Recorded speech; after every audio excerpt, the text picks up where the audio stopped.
அதை ஃபாலோ பண்ணுவோம்.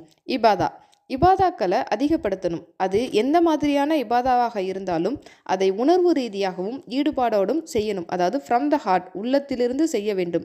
உதாரணமாக தொழுகிறோன்னா அதில் நம்ம முழு ஈடுபாடும் இருக்க வேண்டும். இறைவன் முன் நிற்கிறோம் என்ற உணர்வு இருக்க வேண்டும். எந்த ஒரு இபாதாவாக இருந்தாலும் ஈடுபாட்டோடு இருந்தால் அதை நம்மை மனதளவில் ஸ்ட்ராங்காக இருக்க உதவும்.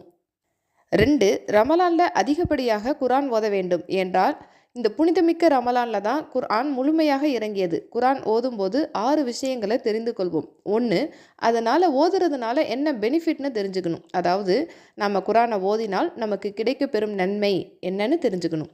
2வது ரீட், அதாவது ஒரு நாளைக்கு குறைந்தது ஒரு பக்கமாவது குர்ஆனை நம்ம ஓத வேண்டும். 3வது அண்டர்ஸ்டாண்ட், குர்ஆனை ஓதுனா மட்டும் பத்தாது, அதோடைய அர்த்தத்தை புரிந்து கொண்டு ஓத வேண்டும்.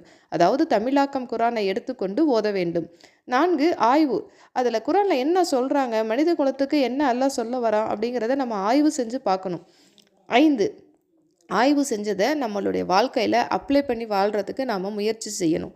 5, அதை ஸ்ப்ரெட் பண்ணும். நம்ம கற்றுக்கிட்ட அமல்களை மற்றவங்களுக்கு எத்தி வைக்கணும். நம் குடும்பத்தார்களுக்கும் நம் சமூகத்துக்கும் எடுத்து வைக்க வேண்டும்.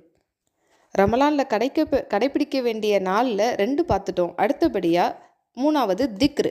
இந்த ரமலானில் காலையிலும் மாலையிலும் இறைவனை அதிகமாக திக்ரு செய்ய வேண்டும். இவ்வாறு திக்ரு செய்வதனால் நமக்குள் இருக்கும் ஸ்ட்ரெஸ், ஆங்ஸைட்டி, அதீத பயம் குறையும். 4வது துவாக்கள். இந்த ரமலானில் அதிகமான பாவ மன்னிப்பு துவாக்களை கேட்போம். நம்ம குடும்பத்துக்காகவும் நம்ம குழந்தைகளுக்காகவும் நம்ம சமூகத்துக்காகவும் அதிகமான துவாக்களை கேட்போம். அதே போல் இந்த ரமலானில் அதிகமான ஜக்காத்துக்களை செய்வோம். நாம் செய்யும் ஒவ்வொரு அமலுக்காகவும் இறைவன் நமக்கு அதிகமான நன்மைகளை வாரி வழங்குவான். ரமலானே வருக வருக. இந்த ரமலானில் அதிகமான அமல்கள் செய்து அதன் மூலம் நன்மைகளை இறைவனிடமிருந்து பெற்றுக்கொள்வோம்.